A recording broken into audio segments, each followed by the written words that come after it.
She thought she was bringing him the greatest gift of her life. Instead, she found him in their bed with someone else and walked out carrying a secret that would haunt them both for 4 years. If this story already has your heart racing, stay with me until the very end. Hit that like button right now and drop a comment telling me what city you're watching from. I want to see how far this story travels. Let's begin. The elevator doors opened at 11:47 p.m., and Amara Vane stepped into the penthouse with a pregnancy test in her coat pocket and hope in her chest. She should have called ahead. She knew that. But she had wanted this to be something different.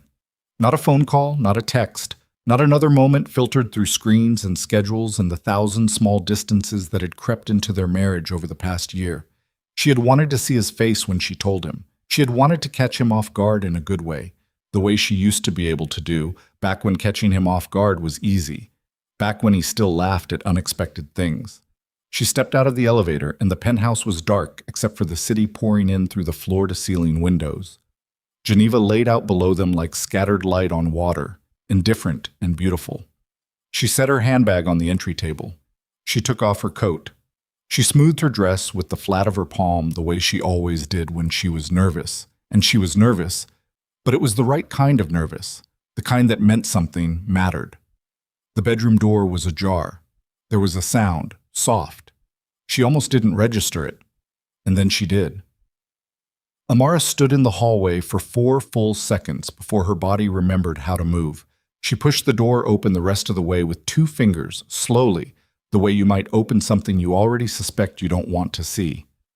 She saw it all in one clean frame, the way you see a car accident before you understand you're inside it. Damien Cross lay in their bed, in the bed she had chosen, under the sheets she had bought in a market in Milan on a Sunday morning 3 years ago, while he drank espresso and complained that thread count was not a real thing worth arguing about, and she had argued anyway, laughing.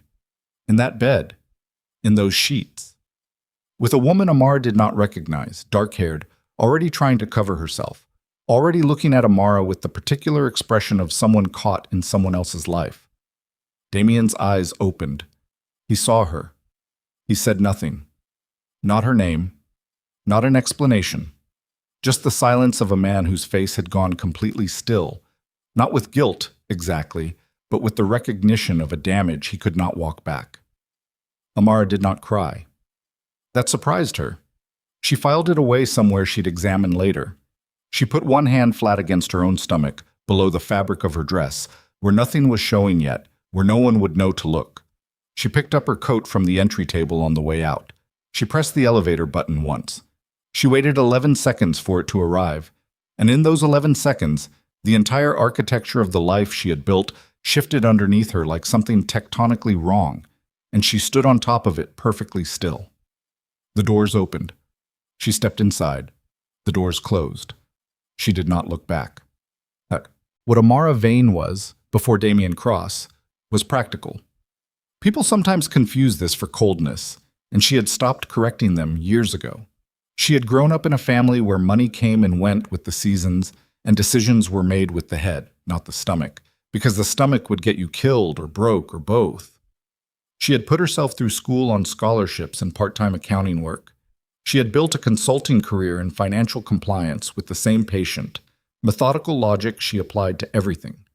Find the weakness in a system, understand it, reinforce it, or exploit it depending on which side of the table you were sitting on. She met Damien at a function in Zurich, a gray March evening, 7 years ago. She had been there on behalf of a client.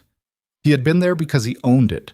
Not the building, technically, but the conversation in it, the attention in it, the way the room organized itself around his presence, the way rooms did with certain men.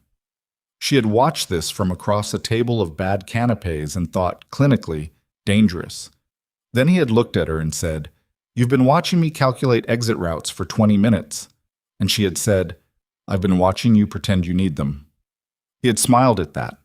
Not the performative smile he'd been wearing for the room, something smaller, something that reached his eyes. She told herself later that she had imagined that distinction. She had not imagined it. What she had known from the beginning was exactly what Damien Cross was. She had not walked into this marriage naive.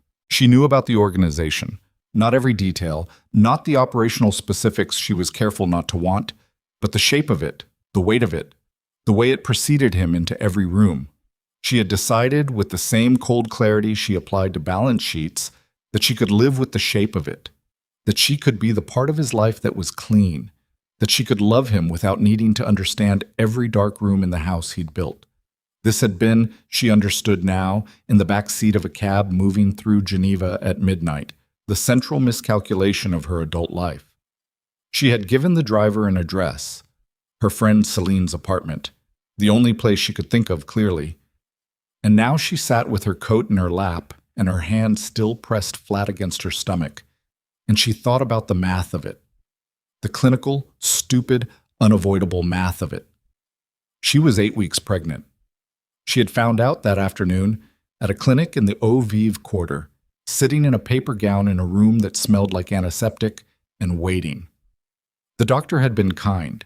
She had driven home with the windows down despite the cold, letting the air move through the car, thinking about how to tell him, thinking about his face, imagining his hands on her face. She thought about those hands now. She did not cry in the cab. She would not cry in front of the driver. There were certain small dignities she intended to preserve. Celine Arquette was 34 years old, 5'2", and had the particular energy of a woman who had seen enough of the world to refuse to be surprised by it. She opened her apartment door at midnight and looked at Amara's face for 1 second and said, "Come in," and asked nothing yet. She made tea. She sat across from Amara at the kitchen table and waited. Amara told her. All of it. The clinic. The drive home. The penthouse. The 11 seconds in front of the elevator. Her voice was level the entire time except for once, briefly, when she described the woman trying to pull up the sheet, and even then it was less grief than something older and colder. The specific ache of being made to feel ridiculous in your own home. When she finished, Celine looked at her for a long moment and said, "What do you want to do?" "I want to leave," Amara said. "I want to disappear completely. I want him to have no way to find me or use me or apologize to me." She paused. "And I'm keeping the baby." Celine nodded once. "Okay," she said. "Then let's figure out how." Damien Cross did not sleep that night. He sent the other woman away within 5 minutes of Amara's departure.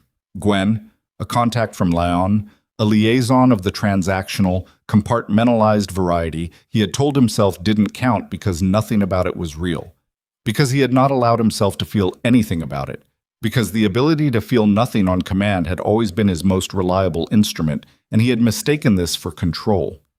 He stood at the window where Amara had stood when she first saw the city, their first night in the penthouse, 2 years ago.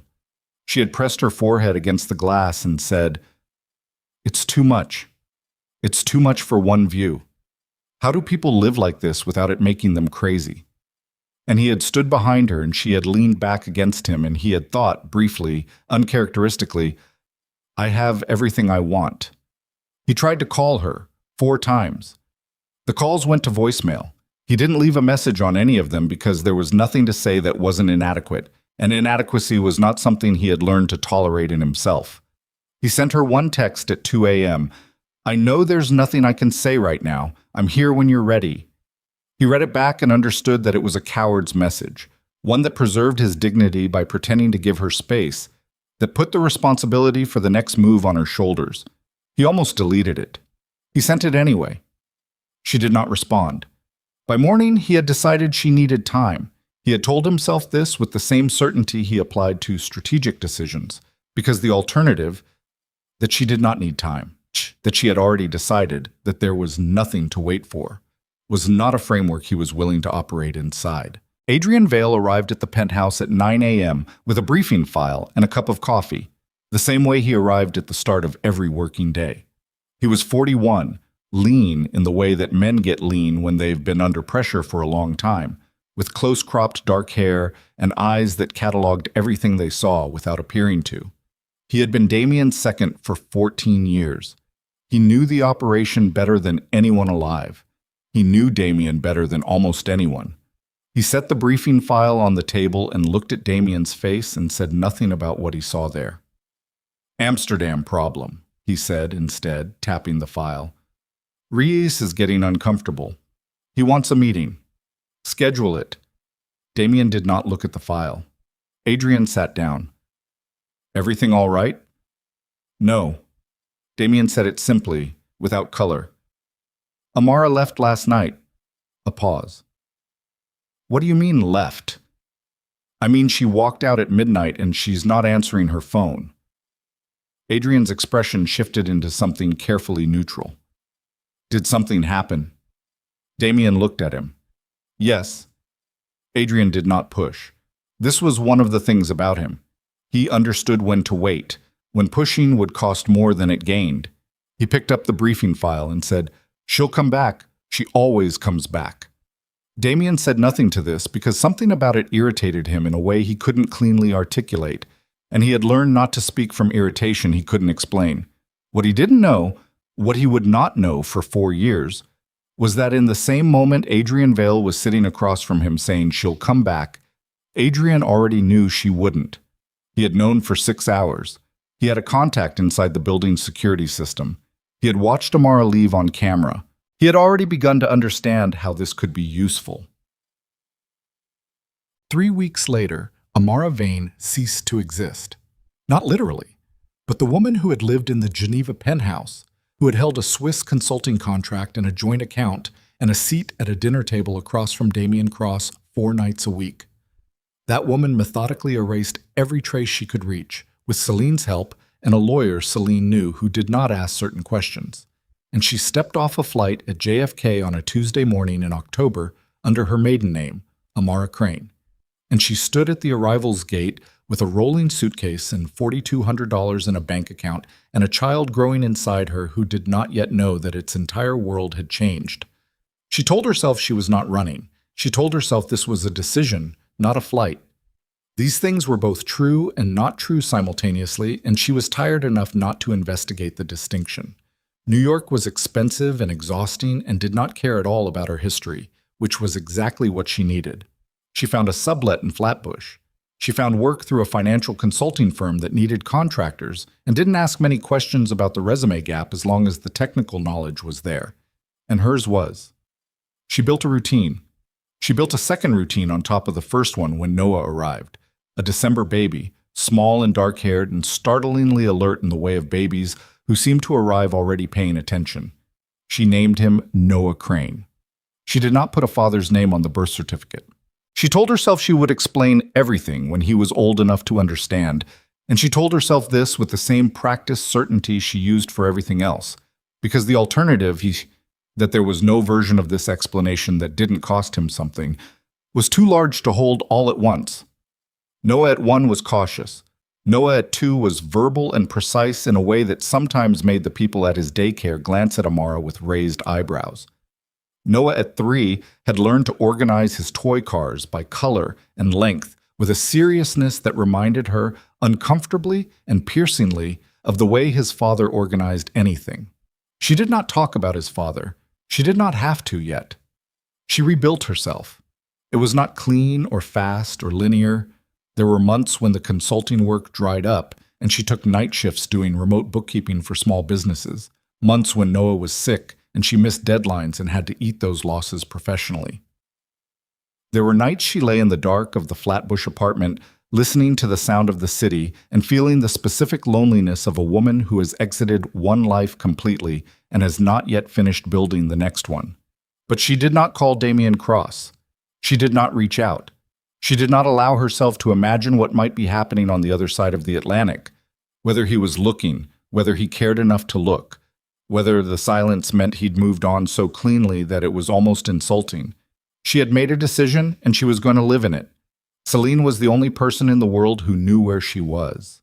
Celine, who visited twice a year and never mentioned Geneva and brought Noah small, overpriced gifts and sat in the kitchen with Amara after he was asleep and talked about nothing important with the practiced ease of a woman keeping a friend sane. He stopped looking, Celine said one evening. It was Noah's first birthday, almost exactly. Celine had come for the weekend. They were splitting a bottle of wine on the kitchen floor because the couch was buried under wrapping paper. Amara looked at her. You're in contact with people there? Not directly. Through someone who is... Celine paused. He issued one inquiry through his security team, about 6 weeks after you left. Then nothing. Amara absorbed this. She turned her wine glass in her hands. Good, she said. Is it? Yes. She said it flat and final, the way she said things she had already decided she was done examining. It's good. It means he understood. Celine looked at her for a moment with the careful expression she wore when she thought Amara was lying to herself. She didn't say anything. This was one of the things Amara valued about her. What neither of them knew was that Damien's one security inquiry had not been allowed to reach its logical conclusion. That the person inside his organization tasked with running that search had quietly ensured the trail went cold 3 steps before it would have found her. That the stopping of that search was not an accident, but that truth was still 4 years away from the surface. In Geneva, Damien Cross contracted inward the way powerful men do when they lose something they can't replace and refuse to name it. He worked more. He controlled more. He expanded the operation into 2 additional markets and restructured the financial architecture of the entire organization and came out on the other side of 14 months, harder and more precise and more dangerous and hollower in some specific place he had never thought to protect because he had not known it was there until it was empty. Adrian Vale was everywhere in those months. He was the person Damien ate dinner with on the nights the silence in the penthouse became structural rather than atmospheric. He was the person who ran the Amsterdam negotiation when Damien's head wasn't in it. He was the person who sat across from him at the long table in the operations room at midnight and said, with quiet conviction, "She's gone, Damien. People choose to leave. Honoring that is the only thing you can do." And Damien, who was brilliant in almost every room, in almost every context, who could read a man's pressure points in 40 seconds and had never been seriously outmaneuvered in 14 years, believed him. Because Adrian had been right before. Because trust, when it is built slowly and carefully over a long time, becomes a kind of gravity. You stop questioning it because you've stopped noticing it. He thought about Amara. He thought about her less as the months accumulated, and then hated himself for thinking about her less, because it felt like another failure, another thing he couldn't get right, even in the domain of his own grief. He did not know she was in Brooklyn. He did not know about Noah. He did not know that 3 times in those 4 years, Adrian Vale received reports on Amara Crane's location, her income, her building address, her routine, and read them and filed them in a partition on a private server Damien had no access to. He did not know any of this until the morning a medical record arrived on his desk inside a courier envelope marked with a Geneva Clinic's letterhead. A record not addressed to him, a record that had been redirected, a record that had clearly passed through at least 2 sets of hands before reaching his. And he opened it and sat very still for a very long time.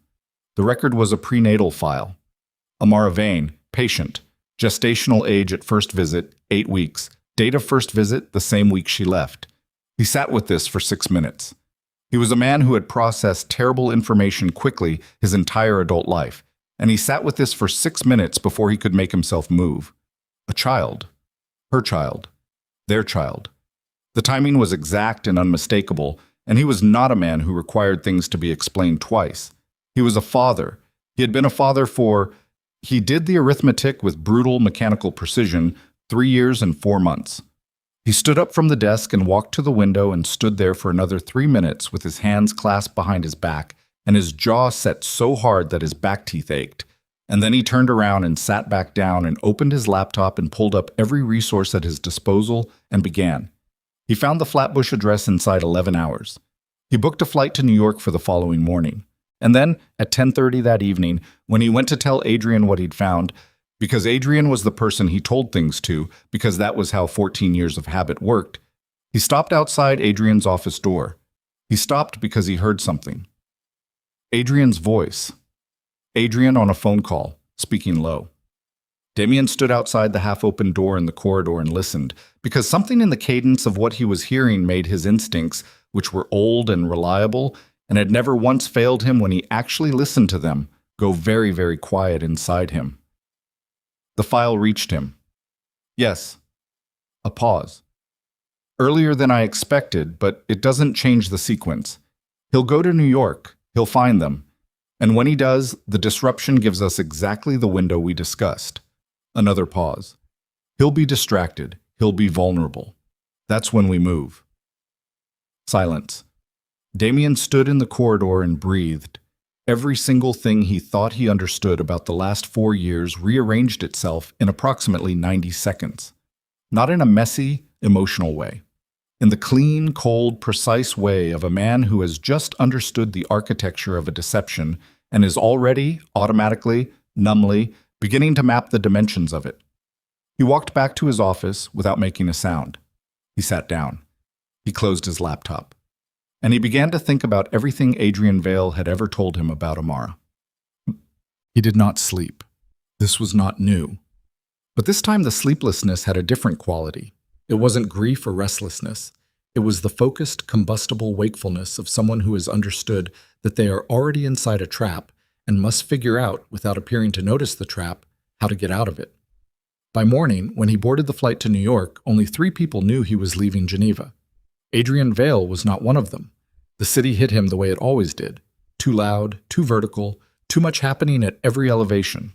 He'd been to New York dozens of times for business. He had never been to Brooklyn. He took a car from JFK and sat in traffic on the BQE, watching the borough assemble itself through the window, and tried to imagine, and failed, what the last 4 years of Amara's life had looked like from the inside. He had the address. He had a photograph, recent, pulled from a social profile belonging to her friend Celine, that showed Amara on a street that he now understood was 4 blocks from where she lived. She looked different. Older, yes, but more than that. Something in the way she stood had changed. She looked like a woman who had decided something about herself and was living fully inside that decision. He also had one other photograph, Celine's profile, a holiday post, 14 months ago. Amara in the background, and in front of her a small dark-haired boy looking at the camera with serious eyes. Damien had stared at this photograph for a long time on the plane. The boy's eyes were his. This was not wishful thinking or projection. They were structurally, unmistakably his. The same distance between them, the same particular quality of attention in them. He felt something when he looked at this photograph that he had never felt before and did not have a precise word for. It was not simply love, which he'd felt before, or grief, which he knew well, but something that encompassed both of those and sat beneath them like a geological thing, older and heavier and more permanent. He had a son. His son was 3 years old and had never heard his name. The car stopped on a residential block. He got out. He stood on the sidewalk in the November cold and looked at the building and thought about all the different ways this could go wrong, and there were many, and he chose to walk toward the door anyway. He rang the buzzer for apartment 4C, 30 seconds. Nothing. He rang again. The intercom crackled. Her voice came through it, cautious, clipped. "Who is it?" Damien Cross pressed the call button and said the only thing he could think of that wasn't a lie. "It's me." The silence on the other end lasted long enough that he counted to 8. Then the door buzzed open.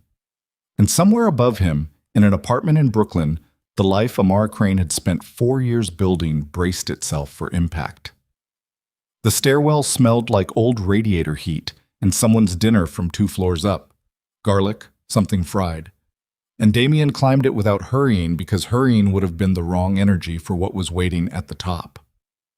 4th floor. The door to 4C was already open by the time he reached the landing, but only by 6 inches, and Amara was standing in that gap with her hand on the frame and her shoulder against the door and her whole body arranged in the posture of a woman who has not yet decided whether to let something in or keep it out. She looked at him the way you look at something you've spent a long time preparing to see and still aren't ready for. He looked at her and did not speak first because he understood, with absolute clarity, that the first words in this room needed to be hers. "You have about 30 seconds, she said, to tell me how you found me before I close this door." Her voice was level. That was what hit him. Not anger, not tears, just the flat, controlled register of a woman who had made decisions about her emotional real estate and was not offering him any of it for free. "Medical record," he said. "Geneva Clinic. Someone redirected it to me." Something moved across her face. Not surprise exactly, more like the confirmation of a thing she had already suspected and hoped was wrong. Who? I don't know yet. Don't know or won't say. Don't know. He held her gaze. I came here alone. No team, no advance notice. I took a cab from the airport. He paused. Amara, I know about the baby. The 6 inches of open door did not change. She studied him for a long moment with those dark eyes that had always been able to do what very few people's eyes could do to him, make him feel seen in a way that was slightly uncomfortable, like standing in a room with better lighting than you'd planned for. His name is Noah, she said. The word landed in his chest like something physical. He didn't let it show on his face, but it cost him. Can I come in? She held the door open. He stepped past her into the apartment, and she closed it behind him, and he stood in the entry and looked at the space she had built. It was small and clean and precise, in the way of someone who had learned to make limited space feel intentional rather than cramped. Books on low shelves arranged by height. A child's drawings taped to the wall beside the kitchen. Red and blue crayon shapes. A house. Something that might have been a dog or a bear. It was hard to tell.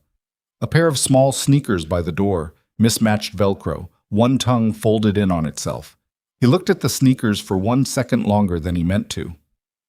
He's not here, Amara said. She moved past him into the kitchen and put the counter between them with the practiced ease of someone who had thought about spatial arrangements in this room and what they meant. He's with a neighbor until 3. Okay.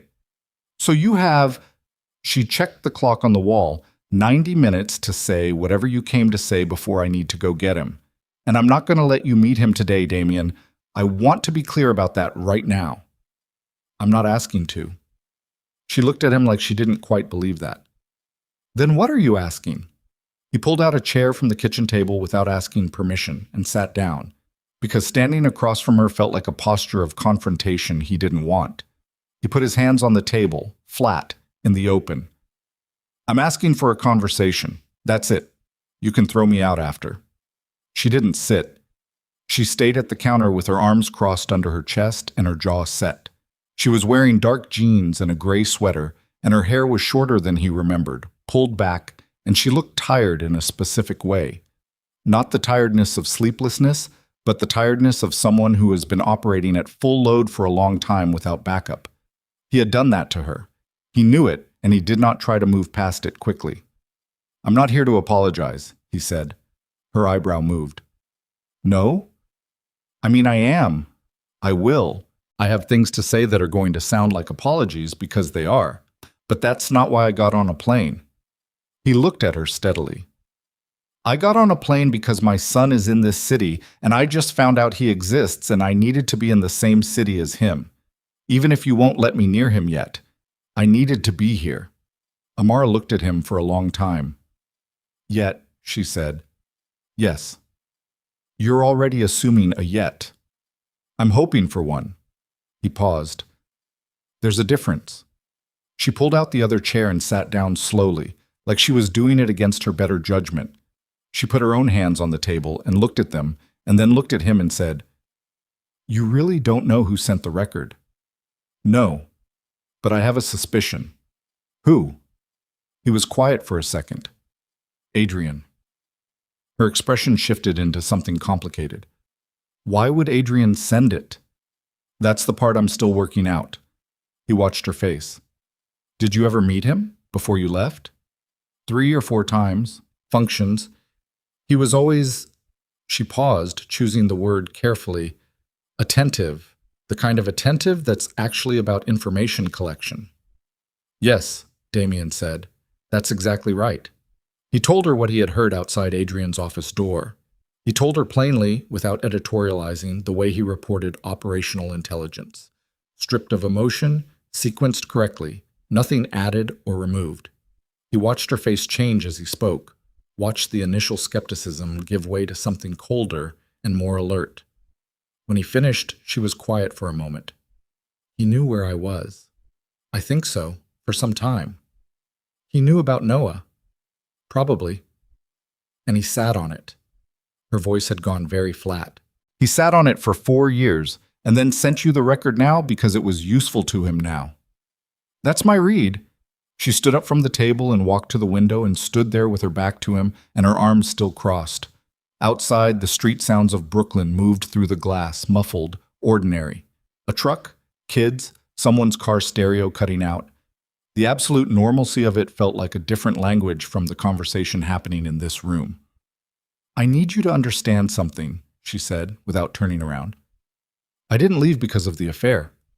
Or not only because of it. She paused. I left because I was pregnant and I was standing in that penthouse, and I understood clearly, maybe for the first time, that there was no version of that life that was safe for a child. That there was no wall I could build between your world and a baby who deserved better than to grow up in a house where danger was just the weather. I know. Don't say I know like it's easy. It's not easy. His voice was quiet. I'm not saying it's easy. I'm saying I understand it. I understand the decision even if the way it played out. He stopped. Even if it cost me something I can't get back. She turned around. Her eyes were dry and direct. It cost Noah something too. You know that. Yes. He's going to ask, eventually, about his father. I've been preparing for that conversation for 2 years, trying to figure out how to tell a 4-year-old something that a 40-year-old couldn't fully explain. She looked at him. So whatever you came here for, whatever happens next, I need to know that you understand the damage isn't just between you and me. He's in it too, and he didn't choose to be. Damien sat with that. He did not try to deflect it or soften it. He let it be exactly as heavy as it was. I understand that, he said, and I'm not here to take anything from you or disrupt what you've built. I'm here because he's my son, and because you deserve to know that the situation in Geneva may not be as over as you thought. She went still. What does that mean? It means Adrian Vale knew where you were and chose when and how to make me find out. It means he's using you, using Noah, as a variable in something I don't have the full map of yet. And it means... Damien stopped, and something crossed his face that was the closest he'd come to showing her what this was actually costing him. It means you might not be as safe here as you thought you were. The room went very quiet. Amara looked at him with the controlled, calibrated expression she used when she was frightened and refusing to perform it. He knew that expression. He had seen it exactly once before, 3 years into their marriage, when a threat had come close enough to be real, and she had stood in their kitchen and looked at him exactly this way and said, "Tell me the truth, all of it. I can handle the truth. I cannot handle being managed." "How not safe?" she said. "I don't know yet. That's honest. I don't know the shape of what he's building or what role having leverage on me plays in it. But I know Adrian doesn't do anything without a function. He doesn't keep a file on your location for 4 years out of idle curiosity. He was watching us." "Yes." She breathed in through her nose slowly. "Noah, I don't think there's an immediate threat, but I don't want to tell you something I'm not certain of." He leaned forward slightly. "I need 2 days. I need to go back to Geneva and understand what's actually happening before I can tell you how much of this you need to worry about. But I needed to tell you it existed first. I needed you to know. And in the meantime," her voice was very controlled, "I'm supposed to do what? Take Noah and go where? Nowhere is better than here. I built this here. You don't have to go anywhere right now." He held up a hand. "I'm not asking you to run. I'm asking you to be careful and to trust me for 48 hours. The word trust detonated in the room like something she had to physically manage. "Trust you," she said. "I know what I'm asking. Do you?"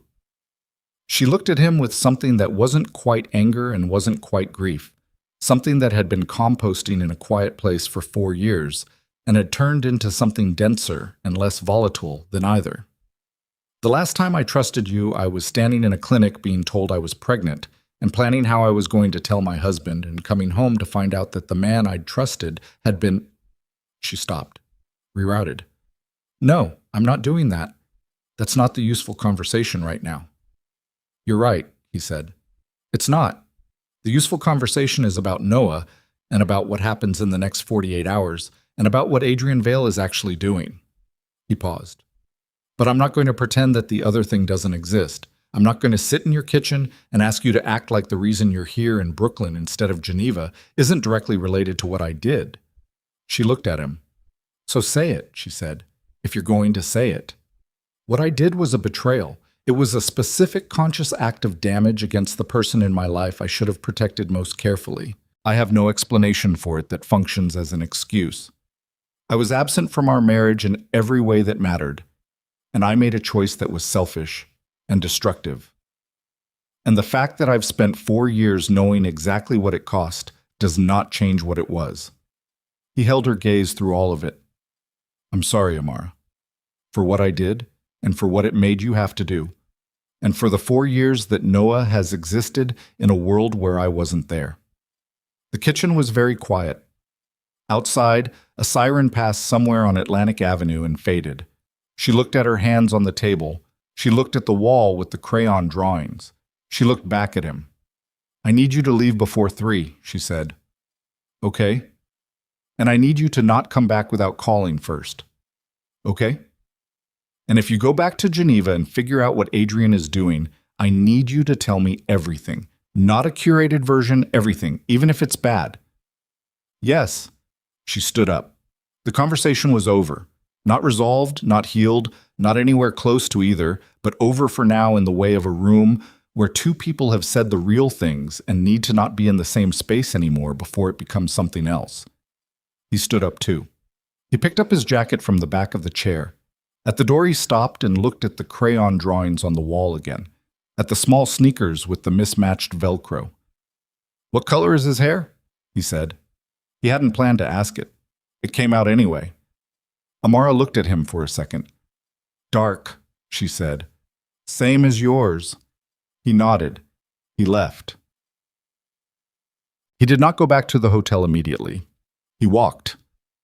This was not something Damien Cross did habitually, walking without purpose, moving through a city without a destination, but he walked through the November cold of Brooklyn for 45 minutes, through neighborhoods that had no idea who he was, past bodegas and laundromats and a school letting out early, kids pouring through the gate in coats that were too thin for the weather, running toward nothing in particular with the total purposeful joy of children who are not yet afraid of open space. He was thinking about Adrian. 14 years. He ran the architecture of it backward, looking for the load-bearing places, the points where the structure of trust had been not just maintained but actively constructed. The Amsterdam situation, 3 years ago, when Adrian had run the negotiation so cleanly that Damien had come away thinking, he could run the whole operation. I could hand it to him. The year before that, the Brussels restructure, Adrian's idea, Adrian's execution, result that strengthened Damien's position in 3 markets simultaneously. The patient, competent, loyal accumulation of 14 years of good decisions that had made Damien's regard for him feel like something earned and solid. The perfect record of a man who intended to be trusted completely. He thought about the inquiry, the one security search he had launched for Amara 6 weeks after she disappeared, the one that had gone cold 3 steps before it should have. At the time, he had taken this as confirmation that she had covered her tracks well, and he had decided, with Adrian's encouragement, he now understood, that pushing further would be a violation of whatever boundary she was trying to establish. He had not pushed further. Adrian had made sure of it. He stopped on a corner and looked at the street sign without reading it. A woman walked past him with a stroller, not looking at him, the way people in New York didn't look at each other. He thought about the phrase Adrian had used on the phone. The disruption gives us exactly the window we discussed. The plural. The window we discussed. Which meant there were other people. Which meant this wasn't Adrian improvising around an opportunity, but executing against a plan that had been built with others, over time, with intention. Damien was not afraid of Adrian Vale. He had never been afraid of him. But he understood, standing on a corner in Brooklyn in the November cold, that he had made a category error. He had evaluated Adrian as a subordinate for 14 years and had never once evaluated him as an adversary. And those were completely different analyses that produced completely different pictures. He took out his phone and called the one number he trusted without qualification. 2 rings. A voice, female, slightly hoarse. It's been 6 months. I know, Mira. I need something. Mira Voss was 63 years old and lived in Lausanne and had spent 30 years working for 3 different intelligence apparatuses before deciding she'd rather consult privately for people she personally found interesting. Damien had been on her shortlist for 9 years. She charged aggressively and delivered completely. "What kind of something?" she said. "Surveillance audit. Someone inside my operation has been running a side file for possibly 4 years. I need to know the scope of it. I need to know who he's been talking to, what the financial movements look like, and—" He paused. "I need it done without him knowing it's happening. How much time do I have?" 48 hours. A brief silence. "Damien." "I know. You'll owe me extravagantly." "I always do." He paused. "The name is Adrian Vale. You have his profile from the Reese documentation 2 years ago." "I remember him." A beat. "He was the one you trusted completely." "Yes. The ones you trust completely are always the most expensive surprise." She didn't say it unkindly. It was simply the kind of thing she knew from decades of watching people operate. "I'll start tonight. Stay out of Geneva until I have something." He hung up and stood on the corner for another moment and then began walking back toward the hotel, and he thought about Noah the entire way. About dark hair and serious eyes and a small sneaker with the Velcro folded in on itself. And the cold that pressed through his jacket felt like the right kind of thing to feel. 26 hours later, Mira called him back. He was sitting in the hotel room with the curtains open and the city's noise moving through the glass and a cup of coffee that had gone cold an hour ago. He picked up on the first ring. "It's bigger than you thought," she said. He had known she was going to say this. He had been braced for it for 26 hours. Still, the weight of it landed differently than bracing could account for. "Tell me." The side file on Amara Crane goes back 4 years, 2 months. Regular position updates, income data, building security patterns. Not deep surveillance. He wasn't running a team on the ground, but enough to know where she was and whether she was reachable. Reachable as in useful. If he needed her to be. Mira paused.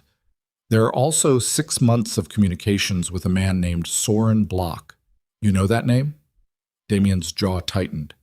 He runs the Hartman Group, Eastern European assets primarily. Block and Vale have been in conversation about a transfer of operational control. The framing in the communications is, and there's a lot of them, Damien, they weren't being particularly careful with encryption, which is itself a signal, is that Block comes in as a financial partner, Vale takes operational command, and the existing structure gets rebranded under a holding entity that's clean enough to survive a legal review. They want to take it legitimate. They want to take the profitable parts legitimate and disappear the rest into Block's existing infrastructure. Vale gets a CEO position in something that looks respectable. Block gets your network at a fraction of the build cost. She paused. And you get pushed out cleanly. The plan isn't to destroy you, it's to make you redundant, which is in some ways more insulting. Damien was quiet for a moment. What's my leverage point? The transfer of control requires your signature on 3 instruments. Vale can't legally execute without it. His plan, as best I can reconstruct it from the communication trail, is to create a moment of, his word, not mine, emotional incapacitation significant enough that you either sign something you don't fully read or you're discredited sufficiently that a proxy signature can be argued as your intent. The sun, Damien said. The sun, Mir confirmed, or more precisely, the discovery of the sun, and what comes after it. He expected the revelation to destabilize you. He expected you to go to New York and make a mess of it. Emotional confrontation, possible public incident, things that could be used. He's been very patient about this. He didn't send you that file until the timing was right for him. Damien looked at the cold coffee on the table in front of him. He looked at it for a long time. Is there a team on the ground here? He said. In New York. A short pause. 1 person, freelance. Name is Jules Carver, based out of Toronto, does periodic work for Block's network. She arrived in New York 36 hours ago. Mira's voice went careful. She's been in the vicinity of a residential address in Flatbush for the last 16 hours. The cold in Damien's chest was not the same as the cold of the room. "Give me the address she's been surveilling," he said, though he already knew. Mira gave it to him. It was Amara's building. He was on his feet before she finished the sentence, jacket already off the chair, phone pressed to his ear, moving toward the door with the specific controlled urgency of a man who has spent his entire adult life making decisions under pressure and is currently making the most important one of all of them. "Mira, I need 2 more things. Go. I need everything you have on Carver sent to my phone in the next 10 minutes. And I need you to start building the legal mechanism to freeze every financial instrument Adrian has touched in the last 18 months. He was in the elevator. "Can you do that?" "The freeze is doable. It'll take longer than 10 minutes. "How long?" 6 hours if I push it." "Push it." He stepped out into the lobby. "And Mira, thank you." "Don't thank me. Just don't let him win. I find it aesthetically offensive when the patient ones win." He was through the hotel doors and into the street and moving. Amara did not pick up on the first call. He called again immediately. On the third call, she picked up and said, in the voice of a woman who had been interrupted in the middle of something, "Damien, I said to call before There's a woman outside your building," he said. "She's been there since yesterday. Her name is Jules Carver. I need you to take Noah and go somewhere else right now. Don't use the front door." Silence. Then, "How long have you known?" 20 minutes. "Is she—" "She's surveillance, not a direct threat. Not yet. But I'm not willing to wait to find out what the threshold is." He was in a cab already, door barely closed, giving the driver the cross streets. "Is there a back exit from your building?" "There's a service entrance on the ground floor. It opens onto—" "Don't tell me on the phone. Just use it. Call your neighbor, the one who watches Noah. Don't tell her why. Take him somewhere public and crowded and call me from there." Another silence. Shorter this time. "Okay. Amara." "What?" "I'm sorry. I'm handling it. But right now I need you to move." He heard her already moving. The sounds of the apartment, a drawer, her keys. And underneath those sounds, for just a second, he heard something else. A child's voice, faint, questioning, from another room. A small voice asking something in the particular tone of a child who has heard the adult urgency in the air and wants to know what it means. He couldn't make out the words. He didn't need to. The cab moved through Brooklyn and Damien Cross sat in the back of it, with his hands on his knees, and he thought about 4 years and the architecture of a betrayal built so carefully and over such a long time that it had looked from every angle exactly like loyalty. And he thought about the moment in the corridor outside Adrian's office when everything had rearranged itself in 90 seconds. And he thought about the small voice from the other room and what it would cost, what it had already cost, what it was still costing. And he made a decision that had been building without his knowledge for 4 years and arrived now fully formed and absolute. He was going to end this. Not just Adrian, not just the takeover, all of it, the entire structure, the whole empire. The 14 years of architecture that had consumed his marriage and stolen his son's first 3 years, and handed Adrian Vale a weapon so effective he hadn't even needed to forge it. Damien had built it himself, out of absence and choices, and the slow, terrible decision to be more available to power than to the people who needed him. He was going to tear it down. But first he needed to find Jules Carver and make sure she understood, clearly and without room for misinterpretation, that the people in that apartment in Flatbush were no longer leverage. They were protected, and the man protecting them had nothing left to lose. The cab stopped at the corner of Amar's block, and Damien Cross got out into the November cold and looked up the street and spotted the woman in the gray coat standing near the building entrance with a coffee cup she hadn't touched in too long.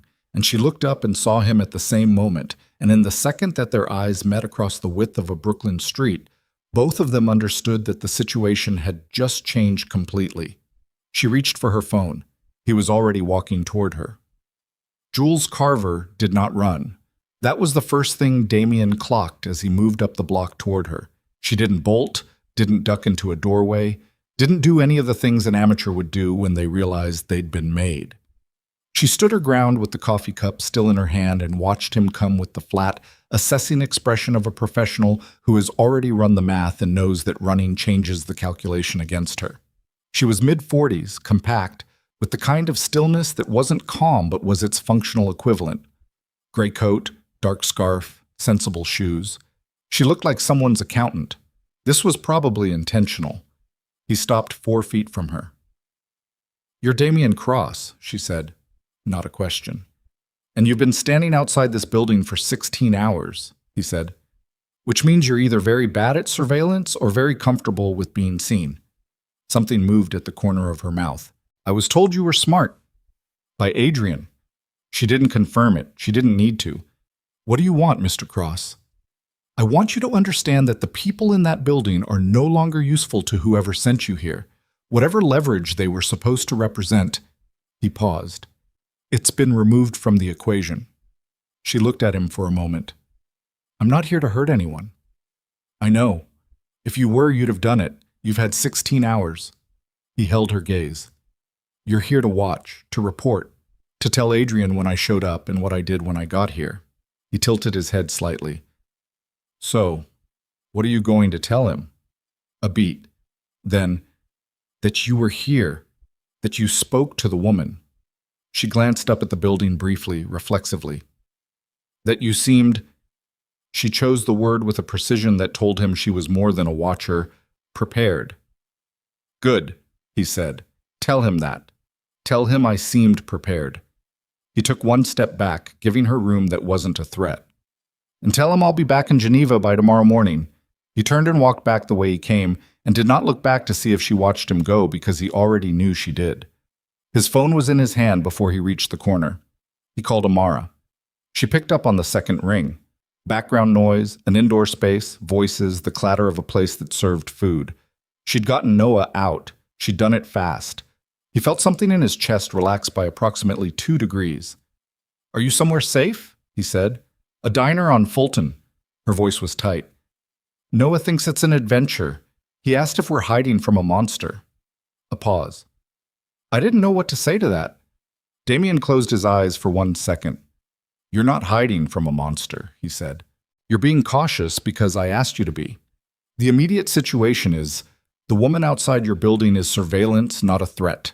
She won't approach you." "How do you know?" "Because I just talked to her." Silence. "You talked to her?"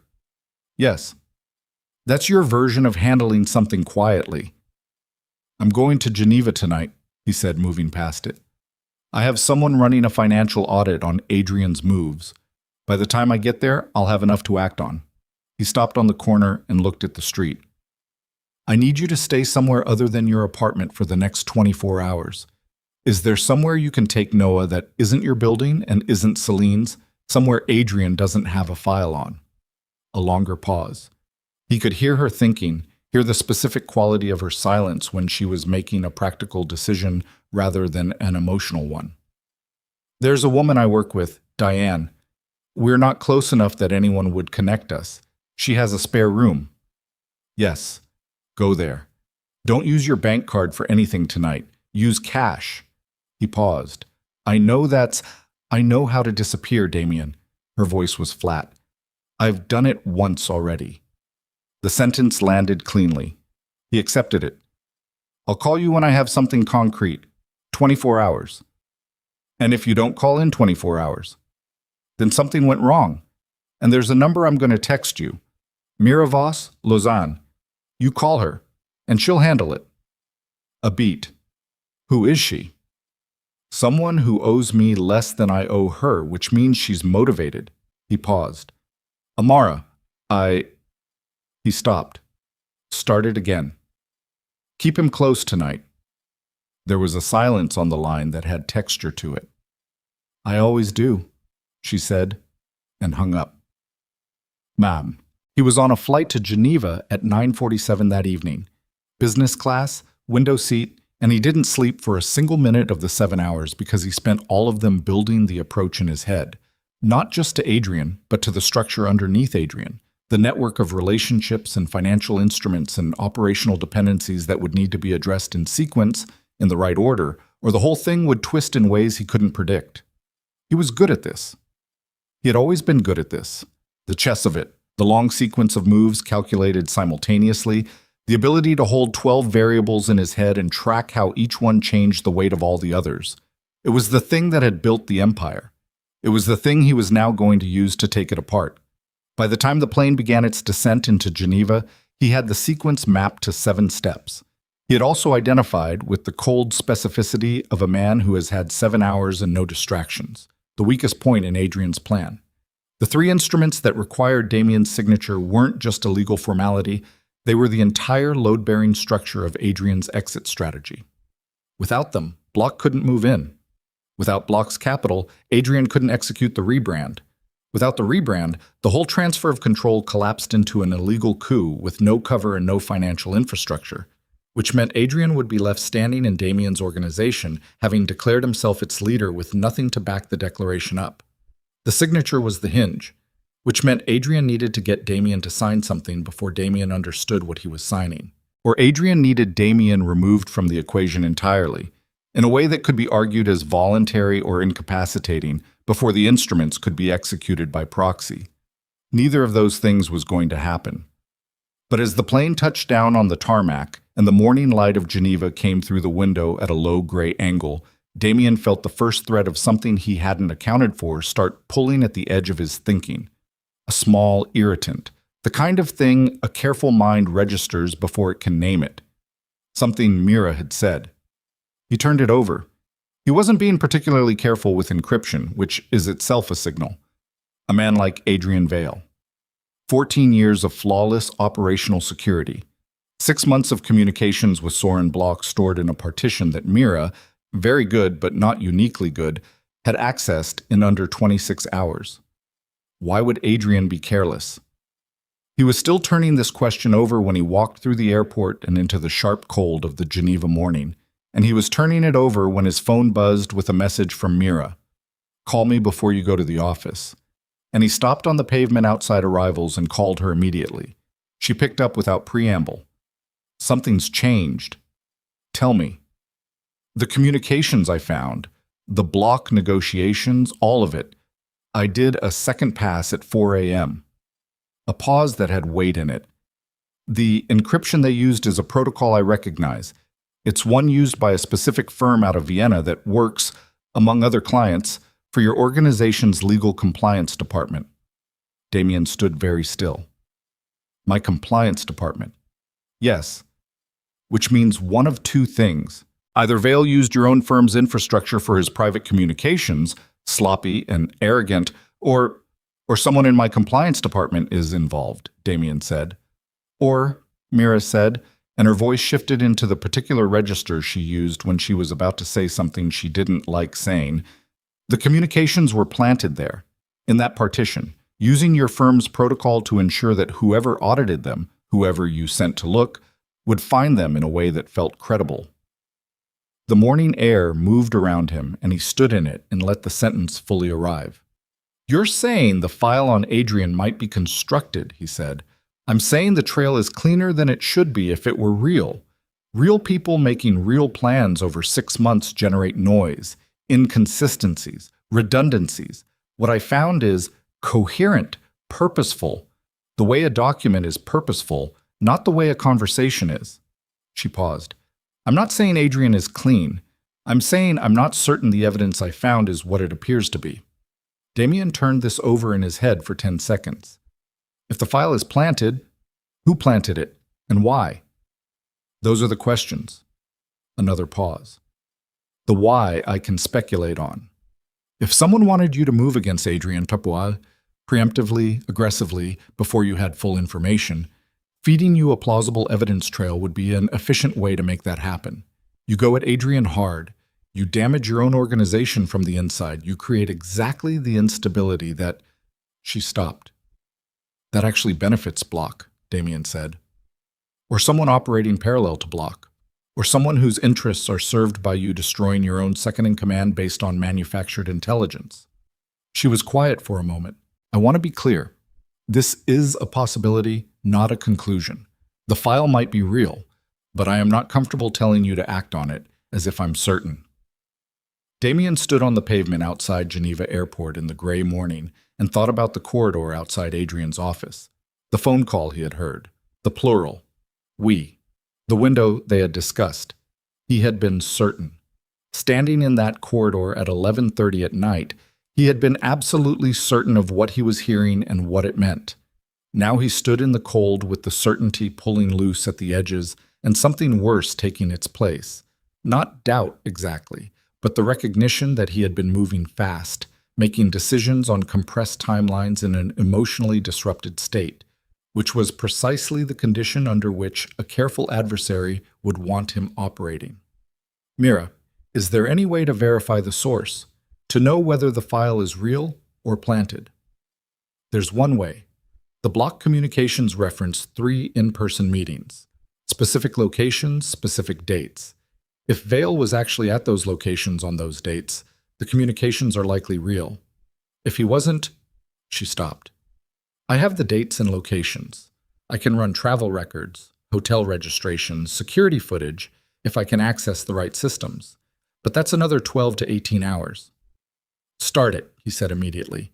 And in the meantime, don't freeze the financial instruments. Not yet. A short pause. All right. He could hear her recalibrating. Be careful about what you walk into today. I'm always careful. You're usually careful, she said, and hung up. But he went to the penthouse first, rather than the office. He needed a shower and a change of clothes and 30 minutes of silence in which to adjust the shape of everything he thought he understood. The penthouse was the way it always was.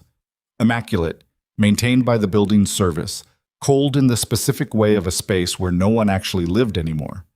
He stood under the shower for longer than he needed to and thought about the question that Mira hadn't said, but that was now structuring everything. If the evidence against Adrian was planted, who had access to plant it? Who would know to use his compliance department's encryption protocol? Who would know to feed a medical record, the Geneva Clinic file, into a courier envelope addressed to redirect to Damien's desk? Who would know that this specific revelation, at this specific moment, would send Damien to New York in an emotional state optimal for disruption? Someone inside the organization. Someone with deep access and detailed knowledge of how Damien thought and what he cared about. Someone who had been close enough for long enough to understand that the discovery of a son was the exact instrument required to move Damien out of his usual patterns of careful deliberation. He was standing at the closet pulling on a clean shirt when his phone rang. He looked at the screen. Adrian Vale. He picked up. "You're back," Adrian said. His voice was completely normal. This was either the voice of an innocent man or the voice of a man who was exceptionally good, and Damien could no longer tell which. "Just landed," Damien said. "I need to meet." "I know. I've been expecting it." A beat. "Come to the office. There's something you need to see." The phrasing landed oddly. There's something you need to see. Not "we need to talk" or "I heard you went to New York" or any of the responses that would fit the range of what Adrian might or might not know. There's something you need to see. "I'll be there in an hour," Damien said. He hung up and stood in the bedroom with the shirt half-buttoned and thought about the 11 seconds in front of the elevator 4 years ago, when Amara had stood waiting for the doors to open and the world had been arranged one way, and then the doors had opened and she had stepped inside, and when they closed, everything had been arranged differently. He had the same feeling now, the specific sensation of a threshold. He finished buttoning the shirt. He picked up his jacket. He went. The operations building was 8 minutes from the penthouse, a converted commercial space in the Eaux Vives quarter, mid-century structure with good bones and an unremarkable exterior that did not announce what happened inside it.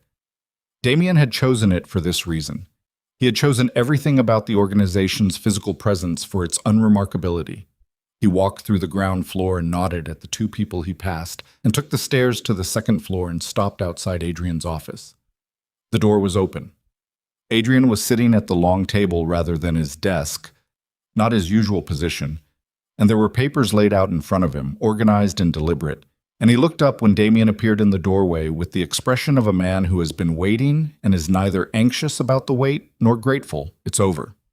Across the table from Adrian, in the chair that faced the door, sat Soren Block. Damien stopped in the doorway. Block was 60 years old, silver-haired, with the settled confidence of a man who has moved money across borders for long enough that the money has started to feel like weather. just a thing that moves impersonally in whatever direction the conditions favor. He had a glass of water in front of him that he hadn't touched. He looked at Damien with the mild, assessing expression of someone attending a meeting he had helped arrange. "Damien," Adrian said, "sit down." The quality of those two words, the instruction in them, the authority they assumed, was something Damien filed away with precise, cold attention. Adrian had never said sit down to him. In 14 years, Adrian had never once used that register with him. "You brought Block here," Damien said from the doorway. He didn't go in yet. "I brought him because the conversation we're about to have requires his presence." Adrian's voice was even, completely even. "I know you went to New York. I know you found Amara and the boy. And I know," he paused, "that you've been running an investigation into my activities through Mira Voss." The room was very quiet. Block looked at his water glass. Damien looked at Adrian and understood with a clarity that arrived fully formed and cold as the Geneva air that the past 48 hours had not unfolded the way he had believed they were unfolding. That the sequence of events, the medical record, Jules Carver outside Amara's building, the planted file that Mira had flagged, this meeting, had been constructed around a logic he had not been reading correctly. "Mira has a leak," he said. It wasn't a question. "Mira has a liability," Adrian said, and something in his voice shifted, not to cruelty, but to the particular register of a man who has stopped performing. "She's been working for 3 clients simultaneously for the past 8 months. One of those clients has been us." A small pause. "Everything she found, everything she told you. We knew what she was finding before she told you. We adjusted accordingly." The floor of Damien's thinking dropped out by approximately 6 inches. He had sent Mira in. He had trusted her without question, 9 years of reliable work, and every piece of intelligence she had delivered. The planted file, the flag about the encryption, the suggestion that the evidence might not be real, the instruction to hold off on freezing the financial instruments, had been managed, fed to him in a sequence designed to produce a specific outcome. He had not frozen the financial instruments. He looked at the papers on the table. "Those are the 3 instruments," he said. "Yes." Adrian looked at him steadily. "And I want to explain something to you before this goes any further, because I think you deserve the explanation even if you're not going to like it." He paused. "This was never about taking your empire, Damien. It was about transforming it. You've been running an operation that is 1 bad year away from collapse. Regulatory pressure in 4 markets, a Brussels investigation that's 18 months from becoming public, 2 senior contacts who are cooperating with authorities in ways you are not yet aware of. I have known about all of this for over a year. I have been working on an alternative because the current structure is not survivable." He glanced at Block briefly. "Soren's involvement gives us a legal architecture that can absorb the transition, a restructure, not a theft, a survival plan." The words were reasonable. The words were delivered with the calm, evidenced conviction of a man who had been rehearsing them. And Damien looked at Adrian Vale's face and heard every word and registered them completely, and also registered, underneath them, the immovable truth, that none of this had been done with his knowledge or consent, that the investigation, the leverage, the manipulation of the medical record, the surveillance of his son, none of it had been offered to him as a partner. It had been done to him, as a subject. "You use my son," Damien said. Adrian's jaw tightened, the first crack in the evenness. "I used the situation, not your son. You sent Jules Carver to stand outside a building where my child lives." Damien's voice had gone to a place that was very quiet and very cold, the place it went when the anger was deep enough that heat was no longer its primary expression. "You kept a surveillance file on his mother for 4 years. You sat in my penthouse and told me she was gone, and that respecting her choice meant leaving her alone. And you said that knowing exactly where she was and exactly who she was with and exactly what she had named our son." Something in Adrian's face moved, just slightly. "You sat across from me," Damien said, "for 4 years, and you let me believe I was making a choice. To let her go, to respect what she wanted." A pause. "And you took that from me. You took 4 years of that from me and filed it on a server and used it when it was useful to you." The room was very quiet. Block had not moved or spoken. He was watching the way you watch something that determines which way you step next. Adrian said, "I needed you reachable, emotionally reachable. You had shut everything down, Damien. You were operating like a machine. The restructure required you to be willing to step back, and I knew you wouldn't do it voluntarily while you still believed the Empire was the only thing you had." He paused. The sun was... Yes, it was a lever. I'm not pretending it wasn't. But the plan it serves is legitimate, and it is the only plan that gets you out of this organization before it collapses around you. Damien looked at him for a long moment. Then he looked at the 3 instruments on the table.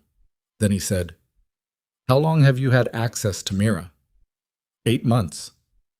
Which means everything she told me this morning was managed, yes. Adrian's voice was careful, including the flag about the planted evidence. You were supposed to sit with uncertainty long enough to come in here without your defenses fully assembled. He paused. I didn't expect you to arrive looking like this. Like what? Like a man who's already decided something. Damien looked at him. He looked at the papers on the table. He looked at Soren Block, who had built enough legal infrastructure in his 60 years to restructure a small country, and who was sitting here in Geneva at Adrian Vale's invitation because he believed this meeting was going to produce 3 signatures. And then Damien reached into his jacket pocket and placed his own phone on the table, face up, screen active, and they all looked at it. And on the screen was an active call, 43 minutes in progress, routed through a scrambled line to a number in Brussels. I called the regulatory authority contact before I came in, Damien said. The Brussels investigation you mentioned, the one that's 18 months from going public. I accelerated that timeline this morning. They've been listening to this conversation for the past 6 minutes. The silence that followed was total. Adrian's face went through 3 changes in approximately 4 seconds. Damien watched all 3 of them. Block pushed back from the table. Additionally, Damien said, still in the same quiet voice, Mira Voss has been working for me exclusively for 9 years. She has never had 3 simultaneous clients. What she told you this morning about telling me things, that was managed too. He paused. You're not the only one who plans multiple moves in advance. Adrian stood up from the table. His chair scraped back. For one moment, one single moment, the 14 years of composed, strategic, carefully maintained exterior dropped completely, and what was underneath it was raw and complex and not entirely what Damien had expected. Not just ambition, something that looked in the brief, unguarded second before Adrian reassembled himself very much like desperation. You're going to let them take everything, Adrian said. His voice had changed. You're going to hand it to Brussels and walk away, and everything we built, everything I built, Damien said quietly, which is the part you never quite managed to account for. That I built it, and I can choose what happens to it. He looked at him steadily.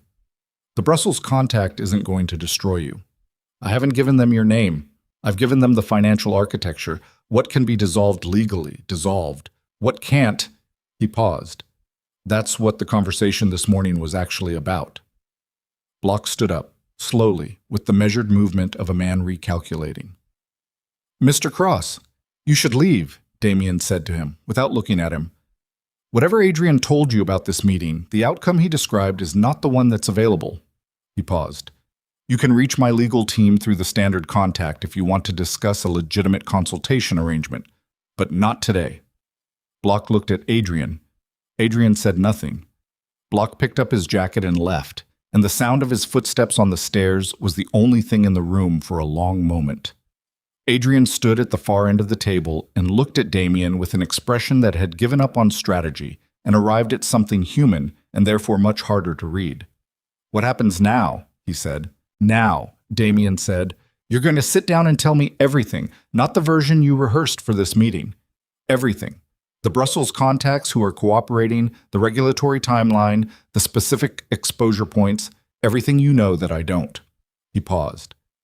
Because if what you told me is true, that the organization is 1 bad year from collapse, then I need the complete picture to make decisions about how to end it cleanly. And you're going to give me that picture because it's the only thing you have left to offer me. Adrian stood for a moment. He looked at the phone on the table, still active, the Brussels call still running. He looked at the papers, the three unsigned instruments. He looked at Damien's face, and then he sat back down, because he had nowhere else to go.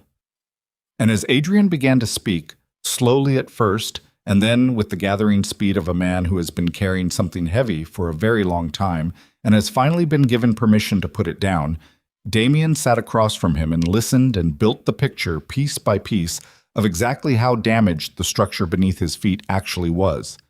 It was worse than he had thought. It was significantly, structurally, irreversibly worse. And in the middle of Adrian's account, Damien's phone buzzed with a message from a New York number. Amara, from a phone he didn't recognize, 3 words. Noah is asking. He looked at those 3 words for 1 second. He put the phone face down on the table and looked back at Adrian and said, "Keep going."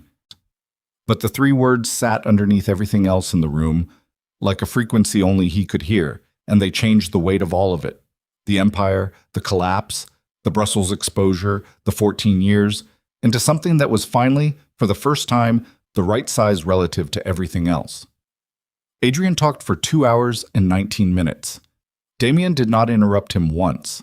He sat at the long table with his hands flat on the surface and his face composed into the particular stillness he used in rooms where showing anything would cost him.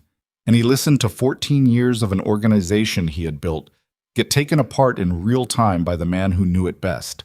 Every pressure point, every exposure, every relationship that had quietly inverted from asset to liability while Damien had been looking at the parts that were still working. The Brussels investigation was the spine of it. A senior compliance officer inside a Luxembourg banking partner had been cooperating with EU financial crime investigators for 11 months. The information he was providing covered 3 years of transaction architecture, shell structures, routing chains, timing patterns, that would be sufficient when the investigation went public to trigger asset freezes across 4 markets simultaneously. Adrian had known about the cooperating witness for 8 months. He had not told Damien because telling Damien would have triggered an immediate aggressive response. And Adrian's assessment, delivered now in the flat, exhausted voice of a man who had stopped managing the narrative, was that an aggressive response would have accelerated the timeline and eliminated the window for a controlled exit. "You were going to manage me out," Damien said when Adrian finished. "Clean hands, legal restructure, blocks money as the cushion. And I was supposed to, what? Take a consulting arrangement and a payout and believe it was a favor. I was going to give you a way out that didn't end with you in front of a Brussels court." Adrian looked at him across the table. He looked tired in a way that wasn't performance. The specific tiredness of someone who has been holding something together through effort of will for a long time and has just let go of it. "That's what it was. You can call it a manipulation if you want." "It is a manipulation." "Yes?" He didn't argue it. "It is. And I should have come to you directly 14 months ago when I first understood how bad the exposure was." He paused. "I didn't because I didn't think you'd listen.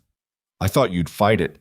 I thought the empire was the only thing you believed in anymore, and you'd rather burn inside it than walk away from it." He looked at Damien's hands, flat on the table. "I was wrong about that." "You were wrong about a lot of things." "Yes." The Brussels call had ended 40 minutes into Adrian's account. Damien had reached over and ended it without explanation, and Adrian had not asked about it, which either meant Adrian had already understood it wasn't real, or had decided it didn't matter anymore. Damien wasn't certain which, and had decided to let it be uncertain. What mattered was the information, and the information was real. He could verify the specifics, the dates, the names, and every instinct he had said they would verify cleanly. He stood up from the table. "I need 4 hours," he said. "Don't go anywhere." Adrian looked up at him. "Where would I go?"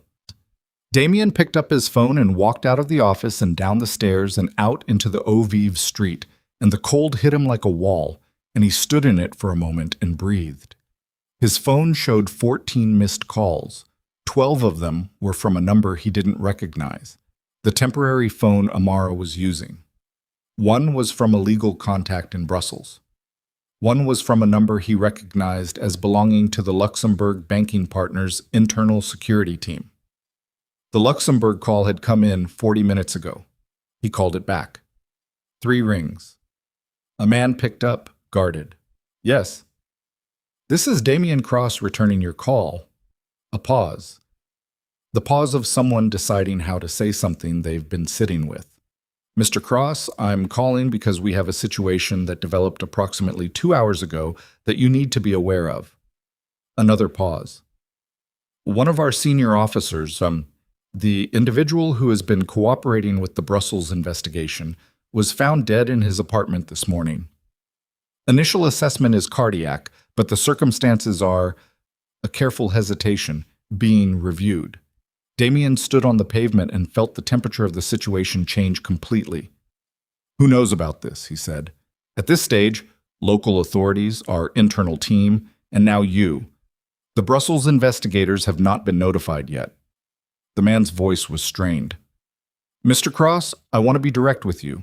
This individual's cooperation was not known to anyone outside a very small circle. If his death is not natural, and I am not saying it isn't, then someone inside that circle communicated his identity to a party capable of acting on it. And the timing relative to events in Geneva today, I understand, Damien said. He hung up and stood on the pavement and ran the calculation. The cooperating witness was dead. The Brussels investigation's primary source was gone, which meant the timeline for the investigation, the 18-month window Adrian had described, had just become unpredictable. Investigations lost their primary sources and either collapsed or pivoted, and the pivot was usually wider and more aggressive than the original approach, because investigators who lost witnesses started looking harder at everything adjacent to the gap, which meant the 4-market asset freeze wasn't 18 months away anymore. It could be 6. It could be 3. It could, depending on what Brussels had already documented independently of the witness, be triggered in days. And somewhere in the logic of this, a person had decided that a human being in Luxembourg should stop existing because it was operationally convenient. Damien stood with this. He stood with it the way you stand with something that is very heavy and very wrong, and that has your name on it at some remove. And he felt the specific nauseating weight of being the person at the center of a structure that produced this kind of outcome, even when you hadn't ordered it, even when you wouldn't have ordered it, because structures like his developed their own gravity and eventually things fell into it without being pushed. He had built this. He had built something that killed people as a byproduct of its own self-preservation, and the fact that he hadn't known in this specific instance was a detail and not an absolution. He called Amara. She picked up on the first ring. "What's happening?" she said. Not a greeting, a question, immediate, with the sharpened attention of someone who had been waiting for bad news and had stopped pretending otherwise. "The situation in Geneva is more complicated than I told you this morning," he said. "I need another 12 hours. "Damien." Her voice was controlled, but only just. "Noah has been asking about you since last night. He saw you leave our building on Monday, and he—" She stopped. "He described you to me. He said there was a man with dark hair who looked like he was thinking about something sad. He asked if you were okay." A pause. "My 4-year-old asked if a stranger outside our building was okay." The pavement under his feet felt less solid than it had. "I'm coming back," he said. "As soon as this is resolved, I promise you that." "How resolved?" "Completely." He paused. "I'm going to end the organization, Amar. Not restructure it, not hand it off. End it. Cooperate with the Brussels investigation, facilitate the asset dissolution, coordinate a legal exit that protects as many people in the structure as can be protected." He paused. "And then I'm going to get on a plane." Silence on the line. "That's everything," she said. "Yes." "You'd be left with whatever's legitimate, which isn't nothing, but it's not—" He stopped. "It's not the Empire. No." Another silence. Longer. He could hear her breathing, could hear the background sounds of wherever she was. Still Diane's, still somewhere that wasn't her apartment. Noah probably in the next room asking about something, about anything, the way 4-year-olds asked about everything with that relentless patient curiosity that assumed the world was fundamentally explainable. "Okay," she said finally. "Okay." 12 hours, Damien." He went back inside. The next 9 hours were the most concentrated work of his professional life, which was significant given the competition. He called his legal team first, not the internal counsel, but the external firm he retained personally for matters that required privilege and distance from the organization.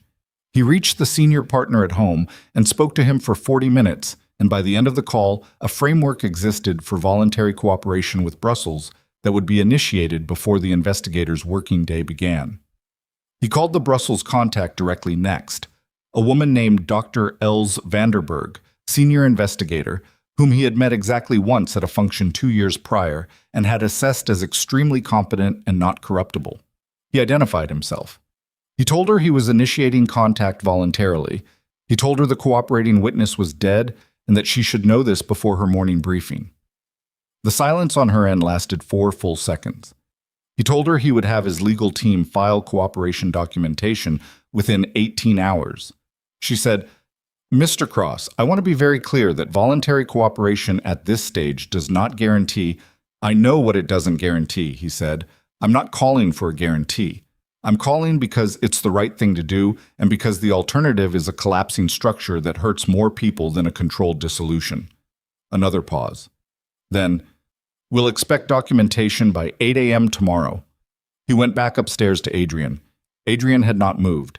He was sitting at the table with a glass of water and his jacket off, and he looked at Damien when he walked back in with an expression that had finished processing and arrived at something quieter. "I called Brussels," Damien said. Adrian closed his eyes briefly. "Okay. The witness is dead." Adrian's eyes opened. Something went through his face. I know." Damien looked at him steadily. "I know you didn't. The analysis of who did and why is something Brussels will work out. But the consequence is that the investigation just became unpredictable, which means the window for a controlled exit is narrower than you calculated." "How narrow?" "Days, possibly. Not months." He sat down across from Adrian. "I need everything you have, every document, every internal record, every communication that speaks to the organization's structure and my role in it. Not selected materials. Everything. My legal team will organize it, and I'll cooperate with the investigation fully." Adrian looked at him for a long moment. "You're going to give them everything?" "Yes. That includes things that expose you directly." "I know what it includes." Damien held his gaze. "I built it. I know what's in it better than anyone." Adrian looked at the table surface. He looked at his hands. He had the expression of a man doing a calculation that was not mathematical. The kind of calculation you do when a structure you've operated inside for 14 years is coming down, and you're trying to understand what you are when it's gone. "What happens to me?" he said. "You cooperate too. You document your own role accurately. You do not minimize and you do not exaggerate. Your cooperation, combined with mine, may influence what Brussels ultimately pursues versus what gets dissolved through civil channels." Damien paused. "I'm not making you promises, but I'm telling you that the fastest way through this for both of us is complete disclosure." Adrian was quiet for a moment. Then, "The block meetings in the file Mira found. Were they real?" "2 of them. The third was a dinner in Vienna that Bloch attended for a different reason. I was there separately, and the encrypted record conflated the dates." He paused. "I wasn't as careful as I thought I was." "No one ever is." He looked at Damien.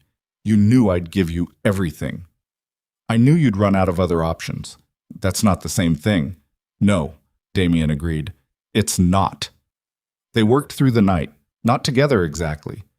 Damien at one end of the table, Adrian at the other, both of them feeding materials to the legal team via secure transfer, building the disclosure package piece by piece with the particular focus of people who have committed to a direction and are now simply executing it because the decision has been made and there is nothing left to do but the work.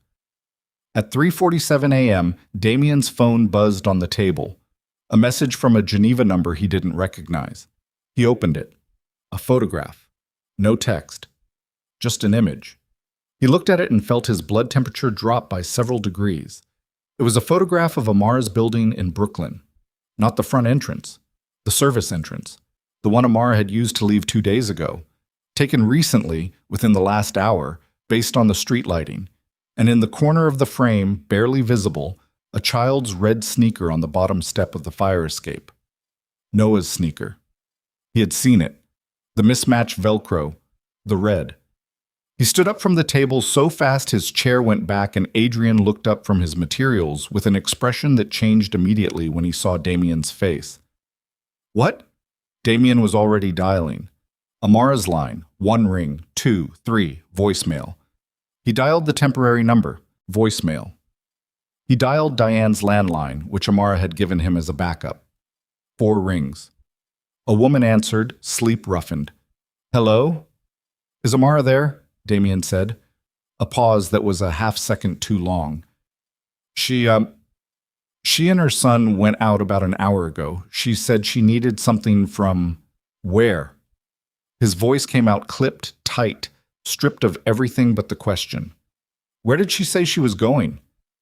She didn't. She said it was a quick errand. She had her phone. He hung up. He looked at Adrian. Who else knew about New York, besides you and Block? Adrian's face had gone the color of old concrete. Damien, who else? I sent Jules Carver to run surveillance. That's it. That was the only operational contact. He stopped. His jaw tightened. Block. Block has his own people. He was in this room 6 hours ago. I know. And when I told him to leave, he knew the deal wasn't happening. I know. Adrian was already on his feet. Block's network runs a freelance contractor pool. I don't have the names. I never needed them. The arrangement was that he handled field operations and I handled... Call him. Damien's voice was very quiet. The quietest it had been all night. The kind of quiet that had nothing underneath it but cold. Call Block right now and tell him that whatever his people are doing in Brooklyn, he pulls them out in the next 10 minutes, or I make sure that the cooperation documentation I file with Brussels tomorrow morning contains his name on every instrument he ever touched in connection with this organization. Adrian already had his phone in his hand. Damien was already moving toward the door. Where are you going? Adrian said. Airport. The first flight to New York is... I'm not taking a commercial flight. He stopped at the door. His hand was on the frame. The professional calm that had held him through 2 days of structured crisis was still there, intact. But underneath it, something had broken through that was older and less disciplined than anything he'd operated from in years. Something that ran on a frequency he had forgotten he had access to, the specific animal frequency of a parent who believes his child is in danger. Get Block on the phone, right now. Tell him what I said. He went down the stairs and through the door and into the Geneva night at 4 a.m., the air cold and black and completely indifferent, and he moved through it toward the parking structure at the end of the block, with his phone already up, searching for the private charter contacts he kept for operational emergencies, and his mind was running 2 tracks simultaneously. The logistics track, efficient and precise, calculating flight times and Brooklyn geography and how quickly he could get from JFK to Flatbush.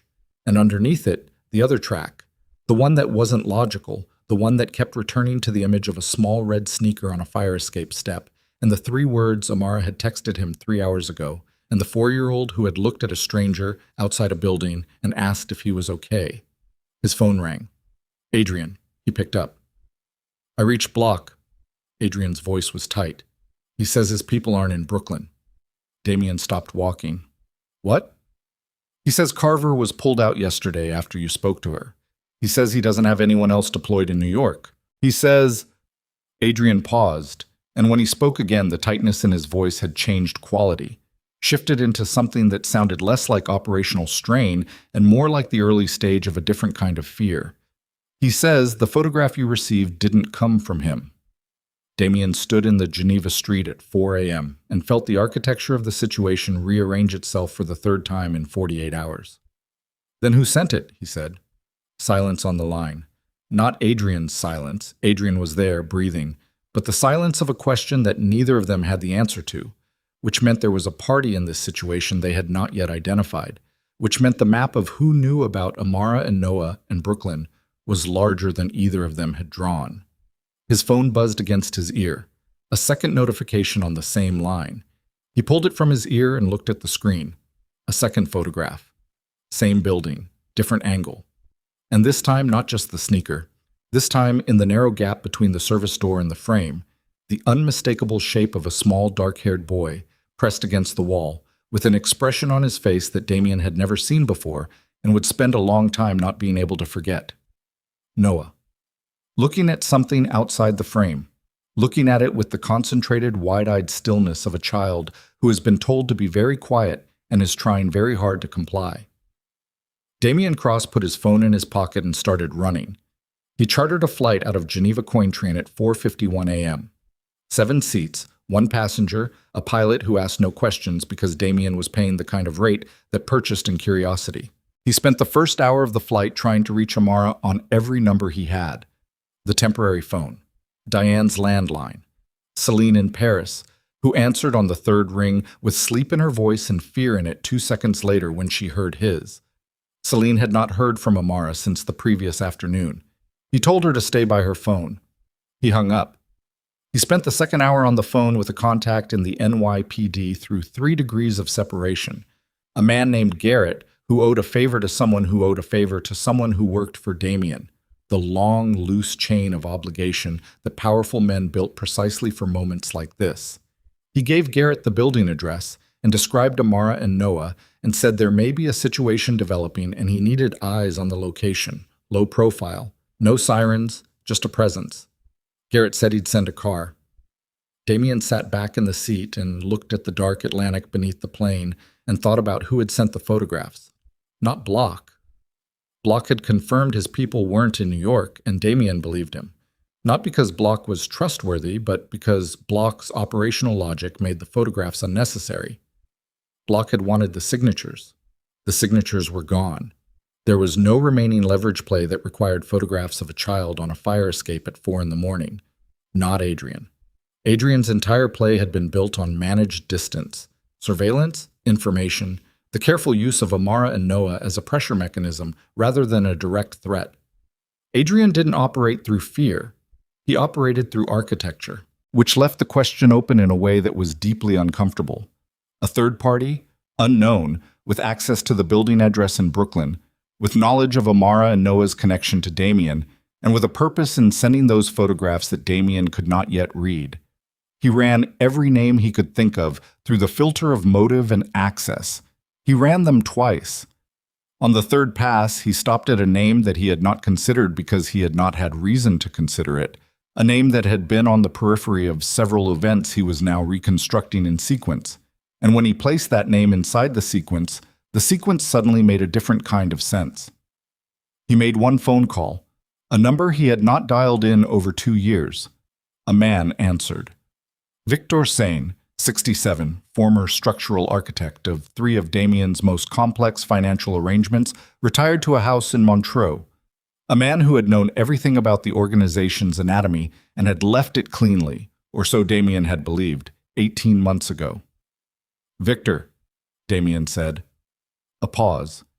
Then, in the particular voice of a man who has been waiting to be called and has rehearsed exactly how he will sound when it happens. Damien, I wondered when. The photographs, Damien said, were they yours? A longer pause, then, I needed you moving. You were sitting in that office building paperwork deals with Adrian, and the clock was running.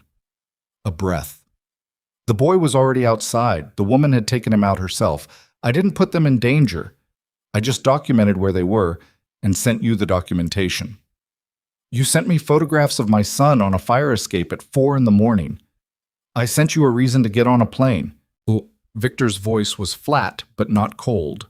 It had the quality of a man who has made a decision he believes in and is willing to defend it. Because if you sat in Geneva doing your careful legal dissolution while the Brussels investigation pivoted, you would have missed the window entirely. You would have lost the ability to control the narrative. I know how you operate, Damien. You needed a fire under you. You used my child. I took photographs of a building. Your child happened to be visible. Victor. Damien's voice had gone to the place it had gone with Adrian. Very quiet, very cold, very final. If Amara and Noah are not exactly where I expect them to be when I land, this conversation becomes a different kind of conversation. Do you understand me? They're fine. No hesitation. I had someone watch the building from across the street. Not inside, not near them. A set of eyes. They are in the building, they are safe. And the neighbor's apartment they retreated to is on the 3rd floor and has been undisturbed all night. A pause. I'm sorry for the method. I'm not sorry for the outcome. You're on a plane. That's what needed to happen. Damien sat with this for a long moment. The plane moved through the dark and the dark moved past the window, and below it, the Atlantic was invisible and enormous. Why? He said. What is your stake in this? Victor was quiet for a moment. When he spoke again, the rehearsed quality was gone, and what was underneath it was older and more complicated. Because I built half of those financial structures with you. Because my name is attached to instruments that are going to come under Brussels scrutiny whether I'm retired or not. And because... He paused. Because I watched you build something that cost you everything that wasn't itself. And I watched you not notice, and I'm too old to watch that happen again without doing something about it. He stopped. Get to New York. Fix it. Then fix the Brussels thing, in that order. Damien ended the call. He looked out the window at the dark for a long time. Then he closed his eyes, and for the first time in 4 days he slept, briefly and without dreaming, because his body had reached the outer limit of what will alone could sustain. Tots. JFK at 7:43 a.m., gray November morning, the city announcing itself through the cab window in the particular way it always did. Too much, all at once, completely indifferent. He had Garrett's text waiting for him when he landed. Car on location, all quiet, no activity. He called Amara from the cab. This time she picked up on the second ring, and the sound of her voice, alert, cautious, alive, loosened something in his chest that had been wound tight for 6 hours. Where are you? He said. 3rd floor, Diane's neighbor. We've been here since last night got weird. A pause. There was a man across the street. I saw him from the window. He wasn't Carver, different build, older. He was just watching, not moving, for hours. I know who he was, Damien said. He's not a threat. I'll explain when I get there. He paused. Is Noah asleep? He's been awake since 5. He's currently reorganizing Diane's neighbor's spice rack by height. A sound that wasn't quite a laugh, but was adjacent to one. He's fine. He doesn't know anything is wrong. He thinks this is an extended sleepover. Damien looked out the cab window at the highway. I'll be there in 40 minutes. He was there in 32, so Amara met him at the building door. She was wearing the same clothes she'd had on the day before, her hair loose, and she looked at him with the expression she had used throughout, the controlled one, the one that held everything at a slight distance. But underneath it, just barely, was something that had been frightened and was relieved and was not ready to show the relief yet. She looked at his face. You didn't sleep. A little. On the plane. You look terrible. I know. He stood on the step below her so they were at the same level, and he looked at her and said, Victor Sane sent the photographs. He's a former... I know who Victor Sane is, she crossed her arms. He was at our wedding. Yes. Damien paused. He wasn't a threat. He wanted me moving faster than I was moving, and he used a method I would not have chosen, and I've told him that. Amara looked at him for a long moment. The morning was cold, and the street was beginning to fill with the ordinary sounds of a neighborhood waking up, and none of it had any relationship to the conversation on this doorstep. Is it over? She said. The Geneva situation. Not entirely. I've initiated cooperation with the Brussels investigation. The legal dissolution is going to take weeks, possibly months, with my team managing it. But the operational structure... He paused. Yes, that part is over. She nodded once, slowly, processing it. Adrian, she said, is cooperating. He's documenting his role. His future is Brussels' decision, not mine. He paused. He made bad choices. Some of them were about protecting himself. Some of them were about protecting something he thought couldn't survive without him making those choices. He paused. That doesn't make them right, but it's the complete picture. Amara looked at him for another moment. Then she stepped back from the door and held it open. Come up, she said. Noah has been asking about the man with the dark hair since yesterday. I'm not going to make you stand on the doorstep. He followed her up the stairs. The neighbor's apartment smelled like coffee and old books and something faintly floral that he couldn't identify, and it had the overfull, lived-in quality of a space belonging to someone who had accumulated things over a long time and seen no reason to reduce them. It was the opposite of the Geneva penthouse in every possible way. Noah was at the kitchen table. He was 4 years old and small for it, with dark hair that went in several directions at once, and his mother's posture, so straight, self-contained, already occupying space with a certain deliberateness. He had an array of spice jars in front of him, organized in a line from shortest to tallest, and he was studying the arrangement with the concentrated frown of someone conducting an audit. He looked up when Damien came into the kitchen. He looked at Damien's face for a moment with the direct, unself-conscious assessment of a child who had not yet learned that staring was considered rude. Then he said, "You're the man from outside." Damien stopped in the kitchen doorway. "Yes," he said. "Mom said you were a friend." He glanced at Amara, who was standing at the counter with her arms still crossed and her expression carefully neutral. He looked back at Noah. "That's right." Noah considered this. He looked at Damien's hair, which was dark and went in several directions of its own, and then looked at his own reflection in the dark surface of a nearby jar, and then looked back at Damien with the particular expression of a 4-year-old who has noticed something and filed it without yet knowing what category to put it in. "You can sit down," Noah said, with the grave authority of a child in a space he has temporarily colonized. "I'm doing the spices." Damien sat down at the kitchen table across from his son. He sat there and watched Noah return to the spice organization with complete focus, and he breathed, and he did not say anything because there was nothing to say that was the right size for this moment. Nothing that could fit between the 4 years that were gone and the person sitting across from him arranging jars by height with the total seriousness of someone for whom this was the most important work currently underway. Amara poured coffee. She set a cup in front of Damien without asking if he wanted it. He wrapped both hands around it, and the warmth went through his palms and up his arms, and he sat in the kitchen of a stranger's apartment in Brooklyn with his son 3 feet away, and felt something that he could not name cleanly, but that was, underneath everything else, the most straightforward thing he had ever felt. "What's your name?" Noah said, without looking up from the jars. Damien glanced at Amara. She was looking at the window, not avoiding it, just giving him the space to answer. "Damien," he said. Noah tested the word quietly, the way children do. "Damian." "Yes." "That's a long name." "It is." Noah moved a jar of paprika 1 inch to the left and studied the result. "I'm Noah," he said. "I know," Damien said. "Your mom told me." Noah looked up at him then, direct, clear, with those eyes that Damien had seen in a photograph on a plane, and understood immediately and completely. "Are you staying?" he said. The question was simple and enormous, and had no pretense behind it. A 4-year-old asking a logistical question about the immediate future.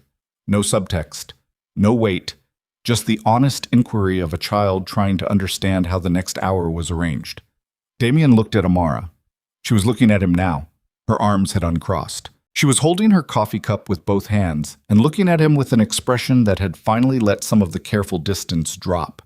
Not all of it, not an invitation, but a lowering of one specific wall, the one that had been saying, "I am not going to let you see that I am relieved you are here." "For a while," Damien said to Noah. "Yes." Noah nodded, satisfied with this, and returned to the spices. The weeks that followed were not clean or simple or cinematic in the way that resolutions sometimes pretended to be. The Brussels investigation ran its course with Damien's full cooperation and his legal team's management. 2 of the 4 anticipated asset freezes were avoided through proactive disclosure. The other 2 went through the civil process and were resolved without criminal proceedings against Damien personally, an outcome that his lawyer described as remarkable given the circumstances, and that Damien accepted without celebration because it was not a victory so much as a lesser cost than the alternative, and he understood the difference. Adrian Vale received a formal agreement with the Brussels authority that classified his cooperation as substantial and limited his personal liability to financial penalties rather than prosecution. He left Geneva in February for somewhere that wasn't disclosed, which Damien understood was a kind of answer to the question of what you were when the structure that had defined you for 14 years was gone. He sent Damien one message, 3 weeks after it was all finalized. I should have come to you directly 14 months ago. I know that doesn't fix anything. I know it anyway. Damien read it twice and did not respond, not because he was unwilling to, but because he was not yet certain what the honest response was. And he had decided that if he was going to spend the rest of his life trying to operate with more honesty than he'd managed in the previous decade, he should not begin by saying something that sounded right but wasn't quite true. Victor Sane called once, in January, to ask how things were going. Damien told him. Victor listened without interrupting, which was unusual for him. At the end he said, "Good, that's good." And then, "The boy, what's he like?" And Damien had stood in the kitchen of the sublet apartment in Park Slope he was renting month to month and thought about how to answer that. And what he said was, he organizes things, everything, by size, by color, by some system I can't always follow, but that always turns out to have an internal logic. A pause. He's 4, and he already argues better than half the people I've negotiated with. And Victor laughed, the real laugh, the one that came from somewhere unguarded, and said, "Well, that tracks." And that was the last conversation they had, and it was enough. Block withdrew from any arrangement connected to Damien's organization without contact or confrontation. The documentation Damien had threatened to file was sufficient to make the calculation clear, and men like Block were nothing if not efficient calculators. He was heard from 6 months later in connection with a different venture in a different market, which Damien was told about and did not act on, because it was no longer his table. Jules Carver, the woman in the gray coat, sent Damien an invoice through a third-party intermediary for the days she had spent in Brooklyn, which he found darkly funny in a specific way, and paid without comment because the invoice was accurate and because holding a grudge against a contractor for doing contracted work seemed like the wrong use of the energy he was trying to redirect. He did not move into Amar's apartment. This was important, and she had made it clear before he'd had a chance to suggest it, which told him she had been thinking about it, which told him more than the content of the boundary itself. He rented the Park Slope sublet, 20 minutes from Flatbush by subway, 12 by car, and he built a presence rather than a position. He called before coming. He came when she said it was okay. He sat at her kitchen table and ate the dinners she cooked without making it mean more than it was. A meal, an hour, a small ordinary piece of time in which a family that was not yet a family practiced being in the same room. Noah adapted to him the way children adapted to new constants, gradually, then suddenly. For the first 3 weeks, he treated Damien with a friendly indifference that was actually quite comfortable to operate inside. Then one Saturday morning in December, Damien arrived to take him to a park, and Noah came to the door already in his coat, both sneakers on the right feet for once, and looked at Damien and said, with the absolute confidence of a child announcing a settled conclusion, "You came back." "I did," Damien said. "You said you would, and you did," Noah said, nodding as though ticking something off a list. Then he pushed past Damien into the hallway and said, "Let's go, I want to see the big fountain."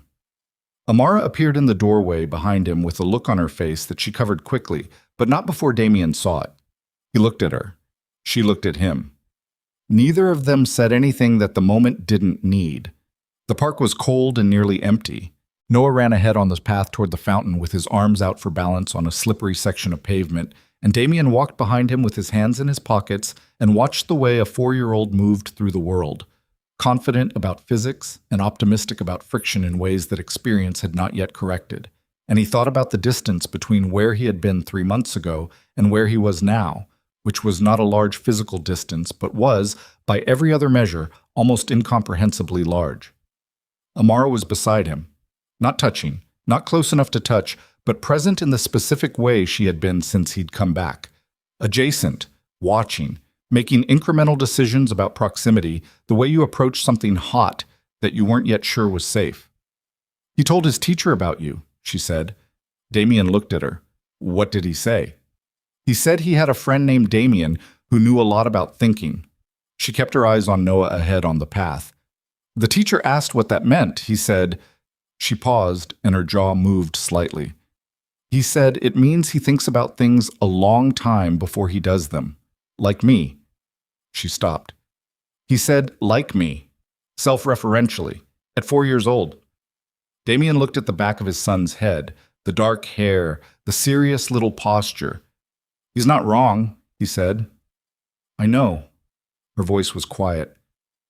That's what made it hard to hear. He looked at her. She was looking at the path ahead, and her expression was the one she wore when she was feeling something she had not yet decided to share, the careful one, the one with the walls. But she was standing beside him on a path in a park in December, and she had told him about the teacher, which was a thing she had not needed to tell him, which meant something about the direction things were moving even if the movement was slow. Amara, he said.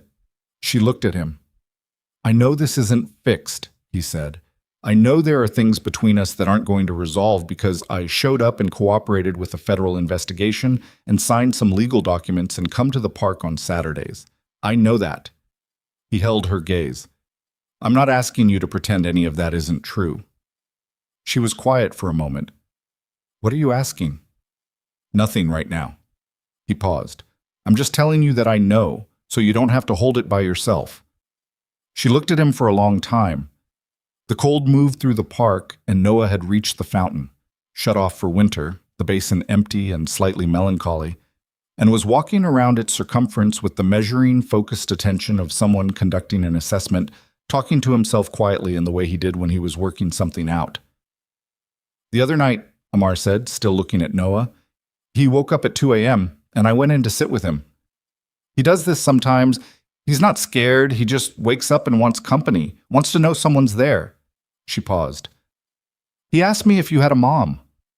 Damien said nothing, just waited. I said I thought you probably did once. He thought about that for a while, and then he said... She stopped. Her throat moved. He said, I hope she knew he was going to be okay. She looked at Damien then, directly, the walls down for just this one moment. He's 4 years old, and that's the thought he had. The park was quiet around them, and the cold was present and real, and Noah moved around the fountain's edge, talking to himself about something important, and Damien Cross stood beside the woman he had failed and the son he had never known and felt, without sentiment and without illusion, exactly what it cost to have been the kind of person he had been, and exactly what it would take to be something different, and understood that both things were true simultaneously, and that there was no version of moving forward that didn't carry the weight of both. He did not reach for her hand. It wasn't yet that.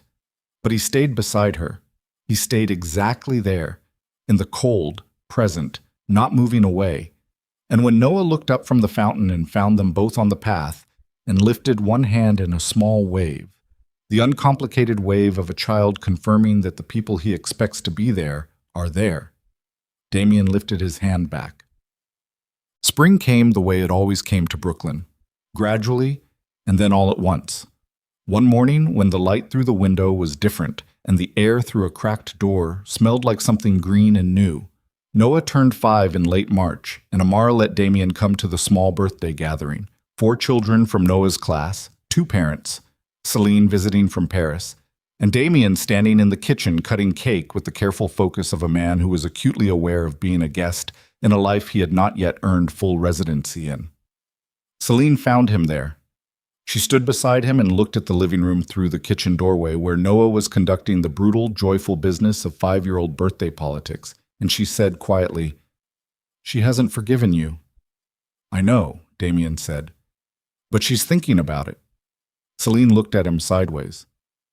"Which is different, which is something she wouldn't have been doing 6 months ago." She paused. "Don't rush it." "I'm not." She looked at him for a moment. "You're different," she said. "From what?" "From who you were. At the wedding, at the functions before." She considered it. "You were always in the room, but you were always managing the room. Now you're just..." She paused. "In it." He thought about this.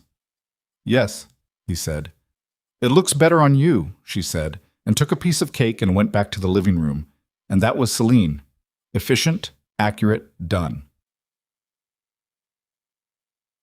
Basam. The empire dissolved officially in the third week of April. The final legal instrument was filed by his lawyer in Brussels and countersigned, and the structure that had taken 14 years to build was, as a formal matter, finished. Damien's legitimate holdings, a real estate portfolio, 2 investment positions, a consulting arrangement through a fully compliant financial advisory firm, were enough to build a different kind of life. Not the Geneva penthouse, something proportionally smaller in every direction, which was, he had concluded, closer to the right size. He did not feel the way he had expected to feel when it was done. He had expected something heavier. Grief, maybe? Or the specific dislocation of a man whose defining work has ended. What he felt instead was something that arrived quietly, without announcement, sitting in the Park Slope sublet on an April evening with the window open and the street sounds coming through and a small set of toy cars Noah had left on the coffee table after Saturday arranged by color in a careful line. He picked up one of the cars, turned it over in his hand, set it back in its place. He called Amara. She picked up. In the background, he could hear Noah's voice. Bath time, the specific battle of it, the negotiation about how many more minutes. Hey, she said. Hey, he paused. It's done. The Brussels filing. A beat. How do you feel? Fine, he said. And then, because he had made a commitment to honesty, and the commitment was most important precisely when it was inconvenient. Not fine exactly, something I don't have a word for yet. She was quiet for a moment. That's probably the right way to feel about it. Yeah. He looked at the toy cars. I wanted to tell you before anything else. Another pause. Longer. On her end, he heard Noah's voice rise in protest about something, and Amara's voice respond in the patient, firm register she used when she had said a thing 3 times and was about to say it a 4th. Come for dinner Sunday, she said. Noah wants to show you something he built with his blocks. He's been talking about it since Thursday. Damien looked at the window. The April evening was still light, and the street outside was ordinary and real and entirely sufficient. I'll be there, he said. She hung up. He set his phone on the table beside the toy cars and sat in the quiet apartment and breathed. Outside, a kid on the street below was arguing with another kid about something that couldn't be heard clearly. Just the music of it, the back and forth, the ordinary, passionate disagreement of children who were invested in the outcome and confident that it mattered. He sat with that sound for a while. He thought about Noah in the park, walking the perimeter of the empty fountain, talking to himself, working something out. He thought about the small wave, the uncomplicated confirmation that the people he expected were where he expected them. He thought about Amara standing beside him on the cold path with one wall down for one moment, the raw and insufficient truth of what they both were carrying and what it meant that she was still standing there. He had built something that had taken everything. He had believed for a long time that this was the same as having built something great. He understood now that it was not.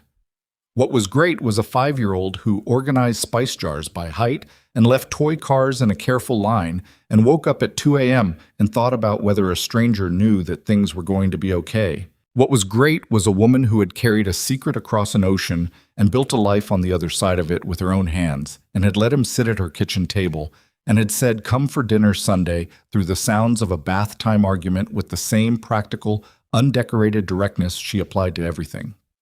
The empire was gone. Sunday was 4 days away. He picked up the nearest toy car and set it precisely back in line with the others, and then he got up and went to the kitchen and started figuring out what to bring.